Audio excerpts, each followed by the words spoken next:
Ata vendosën të mos të duan më. Nuk ishte një mendim i çastit, nuk ishte një natë e keqe, ishte një vendim që e morën me dhëmbë të shtrënguar dhe duar të qeta në një dhomë ku askush nuk mund t'i dëgjonte. Ata thanë, mbaroj, thanë, u lodha, thanë, nuk do ta mbaj më këtë peshë, dhe për një moment u duk si e vërtetë, por diçka brenda tyre kundërshtoi. Jo mendja e tyre. Mendja e tyre ishte gati. Mendja kishte ndërtuar argumentin. Mendja kishte renditur çdo arsye, çdo plagë, çdo heshtje që zgjati shumë, çdo moment kur distanca mes jush dukej si prova se kjo nuk ishte kur e destinuar të zgjaste. Mendja kishte mbaruar.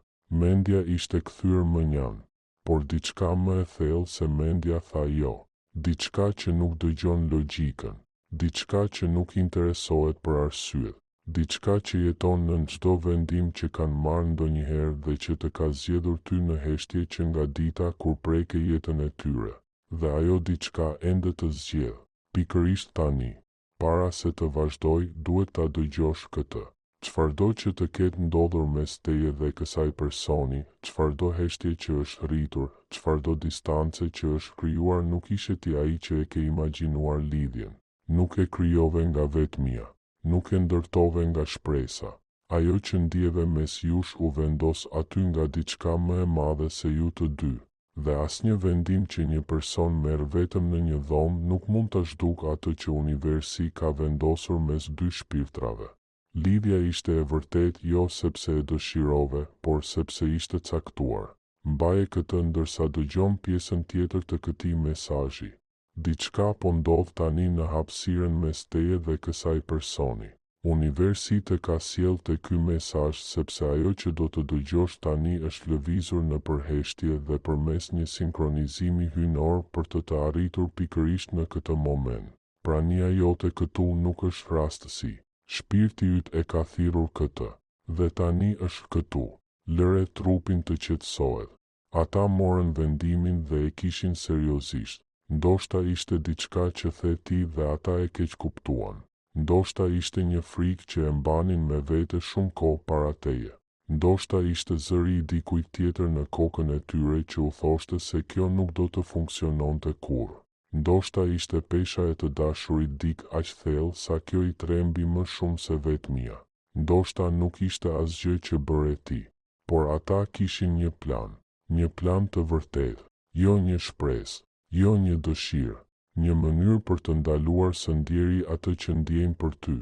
Ata donin të mbushnin ditët e tyre aq shumë sa të mos kishte më vend për emrin tënd. Donin të takonin njerëz të rinj derisa fytyra jote të mos ishte më e para që kërkonin. Donin të ndërtonin një jetë aq të mbushur sa vendi bosh që le pas të zhdukej në peshën e gjithçkaje të re. Ishte një plan i mirë, një plan logjik, lloji i planit që funksionon për shumicën e njerëzve me shumicën e ndjenjave. Por ajo që ata ndjejnë për ty nuk është shumica e ndjenjave. Natën e parë pas vendimit të tyre ndodhi diçka. Ata shtriheshin në shtrat. Dhoma ishte e errët, çdo gjë ishte e heshtur, dhe emri yt u ngrit nga një thellësi brenda gjoksit të tyre si tym nga një zjarr që ata mendonin se ishte shuar. Ata nuk e thirrën, nuk e ftuan. Ai thjesht erdhi, ashtu siç vjen frymëmarrja, ashtu siç vjen një rrahje zemre pa leje, pa paralajmërim, pa asnjë mundësi për ta kthyer mbrapsht. Dhe në atë dhomë të errët ata kuptuan diçka që i friksoi më shumë se çdo heshtje që u ke dhënë ndonjëherë. Dashuria që ndjejnë për ty nuk i bindet urdhrave, nuk i intereson që ata kanë vendosur të ndalojnë, nuk e respekton planin. Ajo jeton në një vend brenda tyre ku vendimet e tyre nuk mund të arrijnë.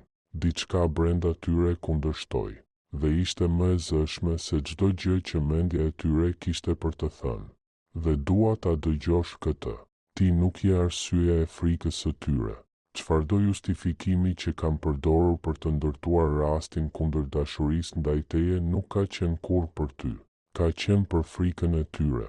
Frika ka shumë fytyra. Ndonjëherë duket si distancë, ndonjëherë si vendim, ndonjëherë si dikush që largohet nga gjëja më e vërtetë që ka prekur ndonjëherë. Por poshtë, frika është gjithmonë e njëjtë. Ata kanë frikë se sa shumë vlen ti. Ti nuk ke qenë kur problemi. Ti ke qenë gjithmonë përgjigjja. Ata thjesht nuk kanë qenë mjaftueshëm të guximshëm ta pranojnë. Bota shpirtërore e ka vëzhguar këtë person që nga çasti kur mori vendimin. Dhe ajo që universi më tregon tani është dikush që po mbahet më fort se çdo kush ndonjëherë. Jo pas teje, pas idesë se ata mund të jetojnë pa ty. Dhe kjo nuk po funksionon. Pas asaj nate të parë, ata u përpoqen edhe më shumë. I than vetes se ndjenja do të zbehej.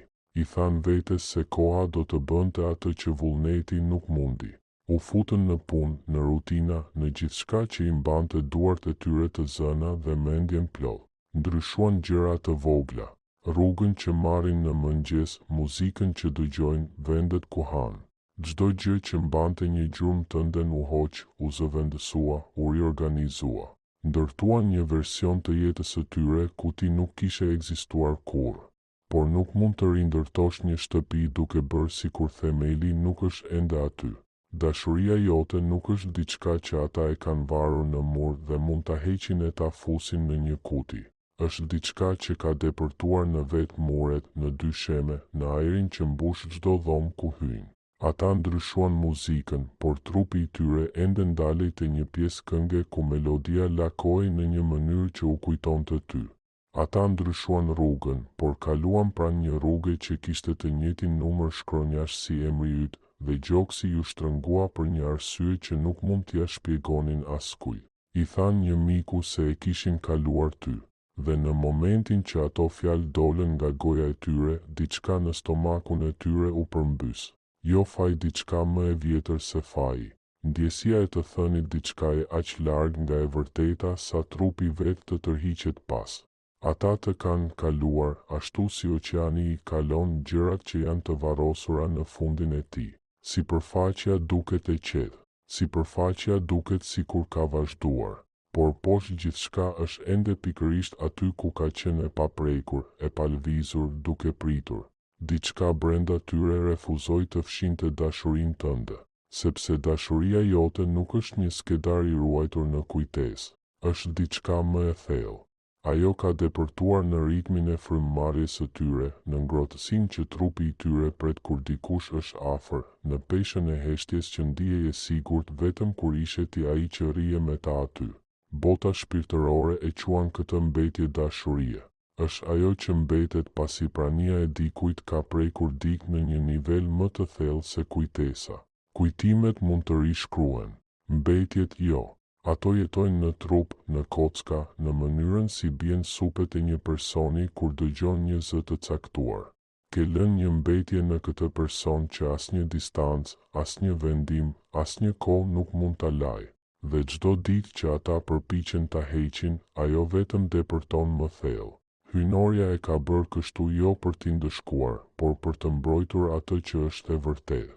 Por ndërsa ata përpiqeshin të heshtonin atë që ndjenin, edhe brenda teje u rrit diçka. Diçka që nuk e kishe planifikuar.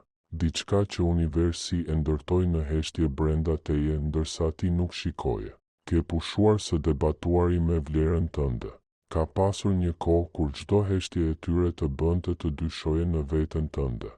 Kur çdo distancë të bënte të pyesje çfarë kishe bërë gabim kur kaloje net duke rindërtuar vlerën tënde me duar që dridheshin, sepse mungesa e dikujt e kishte rrëzuar përsëri. Ajo kohë ka mbaruar. Jo sepse dikush të dëshmoi vlerën tënde, por sepse ti pushove së pasuri nevojë për prova. Pushove së përkthyerit ndjenjat e tua në një gjuhë që ata mund ta kuptonin. Këtë e bëje më parë. I merrje gjërat më të thella e më të vërteta që ndjeje dhe i rrudhje në fjalë më të vogla, më të thjeshta. Fjalë që nuk do ta trembnin askën. Fjalë që nuk do të kërkonin shumë. Dhe çdo herë kjo të kushtonte diçka. E bëje veten më të lehtë për t'u mbajtur, më të lehtë për t'u trajtuar, më të lehtë për t'u lënë. Nuk e bën më këtë. Diçka brenda teje është vendosur jo mbyllur, por vendosur si një lumë që qetësohet pas një stuhie. Ende në lëvizje, ende gjallë, por jo më duke u përplasur në brigjet e tij. Ke gjetur një rrjedhë që të përket dhe po e ndjek. jo sepse dikush të tregoj rrugën, por sepse uji e dinte tashmë se ku duhet të rrite. Ke pushuar së bëri veten të lehtë për t'u lënë, dhe kjo ndryshim i dashur është diçka që ata mund ta ndjejnë kudo që janë tani. Jo sepse je bërë i ashpër, jo sepse ke ngritur një mur, por sepse ke pushuar së formuari veten në një formë që i përshtatej rehatisë së tyre. Ke pushuar së zbehuri ato pjesë të tua që ishin shumë të ndritshme për guximin e tyre. Ke pushuar së qeni i lehtë për t'u lënë dhe ke filluar të jesh i vërtetë. Dhe asgjë nga kjo nuk ka qenë e kollë, as dashuria që udhe, as netët kur qëndrove më gjatë se duhej, as largimi yt kur më në fund e bëre, as lotët, as mëngjeset kur u çove prapë. Çdo hap që ke bërë të ka sjellë te kjo version i vetes, ai që nuk lutet më të zgjidhet, ai që nuk ka më nevojë për zërin e dikujt tjetër për t'u ndier i vërtetë. Universi e sheh këtë. Çdo forcë që të ka mbajtur ndonjëherë e sheh këtë, dhe ata e shohin gjithashtu. Edhe ndërsa përpiqen të mos të duan më, ata mund të ndjejnë që personi nga i cili po largohen nuk është më i njëjti person që do të priste përgjithmonë. Dhe kjo i tremb në një mënyrë që asgjë tjetër nuk do t'i trembte. Tani universi më tregon diçka që ka filluar të ndodhë në trupin e tyre, diçka që nuk e prisnin, diçka që nuk ishte pjesë e planit të tyre për të mos të dashur më. Zemra e tyre filloi të lëvizte ndryshe, jo gjatë gjithë kohës, vetëm në momente të caktuara. Një emër që tingëllon si yti në gojën e një të huaj, një ngjyrë që i ngjan diçkaje që ti ke veshur dikur, një orë që përkon me një numër që i përket të dyve. Në ato momente zemra e tyre kërcen para se mendja të arrijë ta kapë. Gjysmë sekonde emocion që vjen nga askund dhe nuk lidhet me asnjë arsye. Frymëmarrja e tyre filloi të ngatërohej, të ndalej në mes të momenteve të zakonshme për gjysmën e një rrahjeje të zemrës, jo nga frika, jo nga dhimbja nga diçka më e thellë. Trupi i tyre të njeh në vende ku ti nuk je, dhe sa herë që kjo ndodh, ata ndalen. Ashtu si ndalet dikush kur dëgjon një këngë të njohur në një vend ku nuk ka qenë kurrë. Ëndrat e tyre u kthyen kundër tyre. Ata mund të kontrollojnë atë që mendojnë gjatë ditës, mund të largojnë mendimet prej teje, mund të ndryshojnë temën në kokën e tyre, por askush nuk i kontrollon ëndrat e veta. Dhe në ëndrat e tyre ti je kudo, rrin përballë tyre dhe thua gjëra që nuk i ke thënë kurrë në jetën reale. Qesh në një dhomë që nuk ekziston, i shikon me sy që nuk mbajnë as zemërim, as distancë, vetëm të vërtetën. Vetëm atë lloj dashurie që nuk ka nevojë të duket, vetëm praninë. Zgjohen nga këto ëndra dhe për 3 sekonda harrojnë se kanë vendosur të mos të duan më. Për 3 sekonda vendimi nuk ekziston. Për 3 sekonda ekziston vetëm ndjenja e të qenit pranë teje dhe ngrohtësia që vjen me të. E pastaj vjen sekonda e 4 dhe ata kujtojnë planin dhe ngrohtësia largohet nga dhoma si ujë që rrjedh përmes një çarje në 2 sheme. Këto 3 sekonda e shkatërrojnë planin më shpejt se çdo gjë tjetër, sepse në këto 3 sekonda trupi i saj thot të vërtetën. Dhe e vërteta është se diçka brenda saj u kundërvu dhe ende po kundërvihet. Tani vendose dorën tënde shesh mbi gjoks. Jo mbi zemër, por pak poshtë saj, në hapësirën midis brinjëve. Aty trupi ruan atë që mendja dëshiron ta hedhë tutje. Ndiqe ngrohtësinë atje. Kjo ngrohtësi nuk është rastësi, është vendi ku dashuria e saj ende jeton brenda teje. Qoftë se e ftoi apo jo hyjnorja e vendosi aty, dhe atë që hyjnorja vendos, asnjë vendim njerëzor nuk mund ta largojë. Bota shpirtërore e quan atë që po ndodh brenda kësaj personi rebelim të heshtur. Është momenti kur trupi ngrihet kundër vendimit të mendjes. Mendja thot, ndalo ta duash.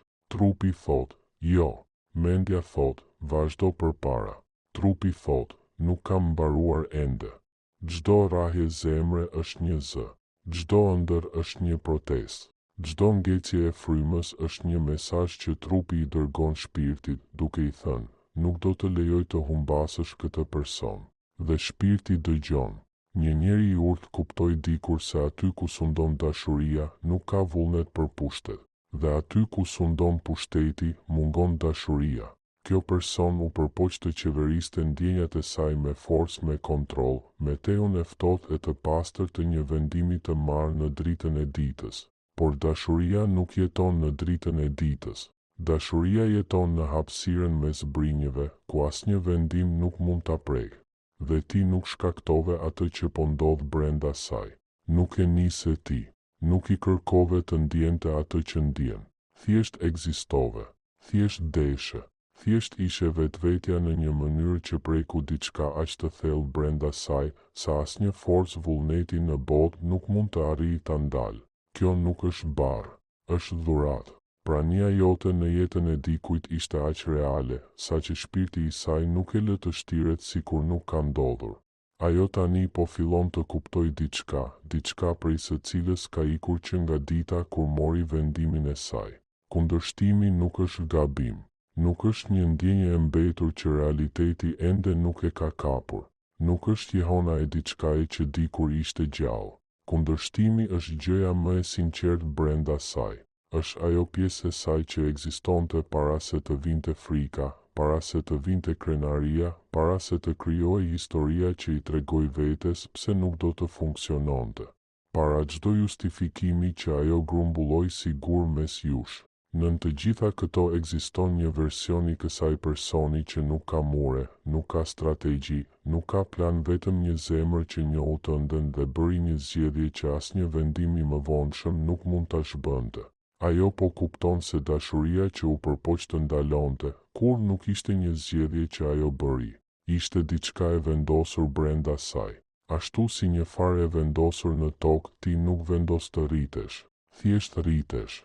Dhe ajo u përpoq të shkul diçka që ka rënje më të thella se ç'mund të arrijnë duart e saj. Universi ka një emër për këtë, fija e pathyeshme. Është lidhja që ekziston midis dy shpirtrave që kanë njohur njëri tjetrin në një nivel që mendja nuk mund ta prekë. Mund ta shtrish këtë fije për vite të tëra, përmes heshtjeve, përmes jetëve plot distancë.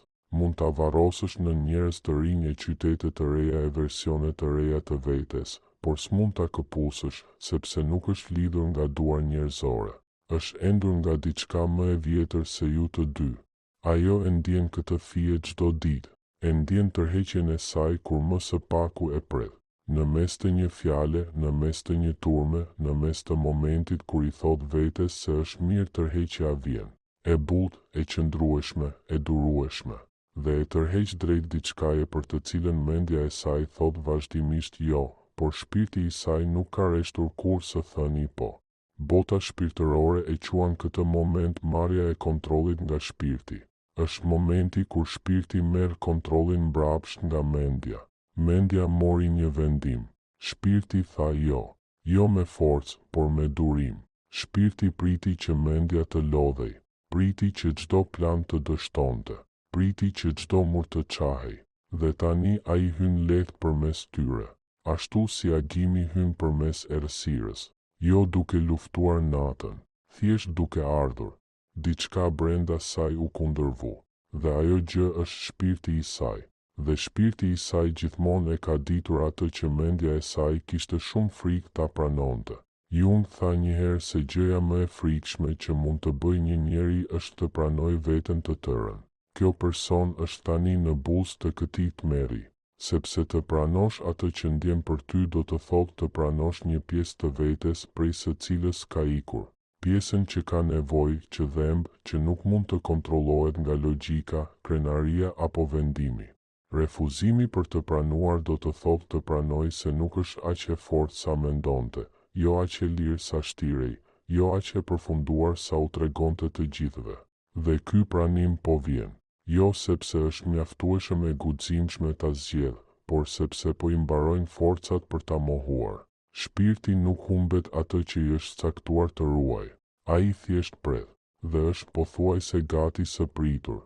Dëgjoje këtë. Ajo që po ndodh brenda saj nuk është bara jote. Lufta midis zemrës së saj dhe mendjes së saj është diçka që ajo duhet ta kalojë vetëm. Kundërshtimi brenda saj nuk është diçka që ti duhet ta ushqesh apo ta presësh, është thesaja. Fia midis jush ekziston, pavarësisht nëse ajo e thot me zë apo jo. Gjurmët që ke lënë ekzistojnë, pavarësisht nëse përpiqet t'i fshi apo jo. Asgjë nga këto nuk kërkon që ti të rish në vend. Jeta jote nuk u ndal kur ajo shpalli luftë kundër ndjenjave të saj. Dhimbja jote erdhi gjithsesi. Fryma jote lëvizi gjithsesi. Duart e tua gjetën gjithsesi gjëra për t'u kujdesur, dhe çdo ditë ke ndërtuar diçka që të përket vetëm ty. Jo një mur, jo një parsmore, diçka më të butë dhe më të qëndrueshme se të dyja. Njohuri të thellë, të vendosura, se nuk të duhet dorëzimi i askujt tjetër që të ndihesh i plodh. Refuzimi i saj për të ndalur së të dashuruari nuk është ajo që të jep vlerë. Ti pate vlerë para se ajo të dinte emrin tënd. Pate vlerë çdo mbrëmje kur ajo zgjodhi heshtjen. Pate vlerë ditën kur ajo vendosi të ndalonte. Vlera jote nuk rritet kur dikush të do dhe nuk ulet kur dikush përpiqet të ndaloj. Ajo thjesht është. Ashtu si dielli nuk ka nevojë për miratim që të shkëlqej. Nuk i detyrohesh durim ndërsa ajo gjen rrugën e saj përsëri drejt vetes. Nuk i detyrohesh një derë të hapur ndërsa ajo kupton se cila version i saj është i vërtetë. Nuk i detyrohesh butësinë e faljes tënde vetëm sepse kundërshtimi brenda saj më në fund fitoi. Universi nuk të ka shëruar që ti të lësh paqen tënde sapo dikush të zgjatet drejt teje. Nëse ajo vjen tek ti, do të jetë sepse kundërshtimi ka fituar. Jo sepse ke pritur, jo sepse ja ke bërë të lehtë, por sepse diçka brenda saj ishte më e fortë se çdo arsye që i dha vetes për të qëndruar larg. Dhe kur të vi ai moment, zemra jote do të di çfarë të bëj. Jo sepse dikush ta ka thënë, por sepse trupi yt do të ndiejë dallimin mes dikujt që ndalon së rezistuari nga lodhja dhe dikujt që ndalon së rezistuari sepse më në fund ka parë të vërtetën. Kjo nuk është e njëjta gjë. Dhe tani ti e di dallimin. E ke mësuar pa mësues. E ke mësuar në mënyrën e vështirë. Dhe ajo që ke mësuar tani jeton në kockat e tua. Kjo njohuri është e shenjtë dhe universi e nderon. Diçka po ndryshon në energjinë rreth kësaj lidhjeje. Jo vetëm brenda saj, por midis jush. Ajri mes teje dhe kësaj personi ka ndryshuar prej ditësh. Ndoshta e ke ndier tashmë. Një ngrohtësi në një moment kur nuk ka kuptim. Një tërheqje në gjoks që vjen pa e thirrur askush. Fytyra e saj në mendjen tënde në një orë aq të saktë sa nuk mund të jetë rastësi. Një ndjesi në trupin tënd se diku diçka po lëviz drejt teje. Këto nuk janë rastësi, janë sinjale. Fia e pathyeshme po bën atë që gjithmonë ka bërë. Ajo bart ndjenja përmes distancës, bart të vërtetën përmes heshtjes, bart peshën e një kundërshtimi që ka rritur brenda saj derisa edhe ajri midis jush ka filluar të gumëzhi prej tij. Universi nuk e lejon një kundërshtim kaq të fortë të mbetet përgjithmonë i mbyllur brenda një personi. Ajo që ka shtyr kundër mureve të gjoksit të saj do të gjejë një rrugë jashtë. Jo sipas kohës tënde, jo sipas të sajës, sipas kohës së diçkaje që ka vigjiluar mbi ju të dy para se të takoheshit. Ndoshta do të duket si diçka që nuk e ke pritur. Ndoshta nuk do të jetë një mesazh, një telefonat apo një trokitje në derën tënde. Ndoshta do të jetë momenti kur ajo ndalon së shtiruri në një dhomë ku ndodheni rastësisht të dy. Një shikim në sytë e saj që thot çdo fjalë që goja e saj ka gëlltitur për muaj të tërë. Ndoshta e gjithë fytyra e saj ndryshon brenda gjysmë sekonde kur të sheh. Maska bie para se ajo të mund ta mbajë. Dhe në atë gjysmë sekonde ti do të shohësh gjithçka. Luftën, planin, dështimin, kundërshtimin, gjithçka të shkruar në fytyrën e saj si një histori që nuk ka dashur kur ta tregoj me zë. Ndoshta ajo do të thotë diçka të vogël, diçka që për çdo dëgjues tjetër do të tingëllonte e zakonshme, por ti do ta dëgjosh peshën poshtë saj.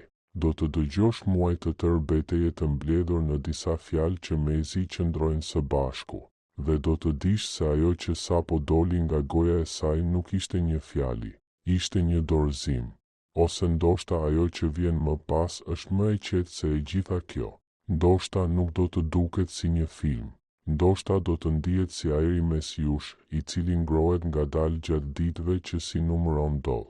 Ndoshta do të ndihet si një peshë që ngrihet nga gjoksi yt, një peshë që ke harruar se e mbaje. Ndoshta një mëngjes do të zgjohesh dhe thjesht do ta dish. Jo sepse ndodhi diçka, por sepse diçka u zhvendos. Dhe ajo dije do të mjaftoj. Sidoqoftë, ti je gati. Jo sepse u përgatite për kthimin e dikujt, por sepse ke ndërtuar një jetë që nuk shembet kur dikush tjetër merr një vendim për ty. Kjo është e rrallë, kjo është e shenjtë, dhe çdo forcë në këtë univers e di këtë. Diçka brenda saj kundërshtoi, dhe diçka brenda teje u rrit, dhe këto dy gjëra janë të lidhura me një fije që askush nga ju nuk mund ta shohë, por që të dy mund ta ndjeni. Universi e ka endur atë, dhe universi është i durueshëm me atë që është e vërtetë. Nuk të duhet dorëzimi i saj për të provuar se ti meriton të jesh i dashur. Ti tashmë e di këtë, jo sepse dikush ta tha më në fund, por sepse ja the vetes çdo mëngjes të qetë, kur askush nuk po të shikonte dhe ti u ngrite gjithsesi. Ky është provimi, ti je provimi. Çfarëdo që ky kundërshtim brenda saj më në fund sjell te dera jote, në çfarëdo forme që ai vjen, në çfarëdo fjalësh që vishet, ti tashmë je në një vend që asnjë ardhje dhe asnjë largim nuk mund ta tunë. Ai vend je ti. Ke qenë gjithmonë aty. Thjesht tani po e sheh qartë. Diçka brenda saj u kundërvu, dhe ende po kundërvihet, dhe nuk do të ndalet. Universi është kujdesur për këtë.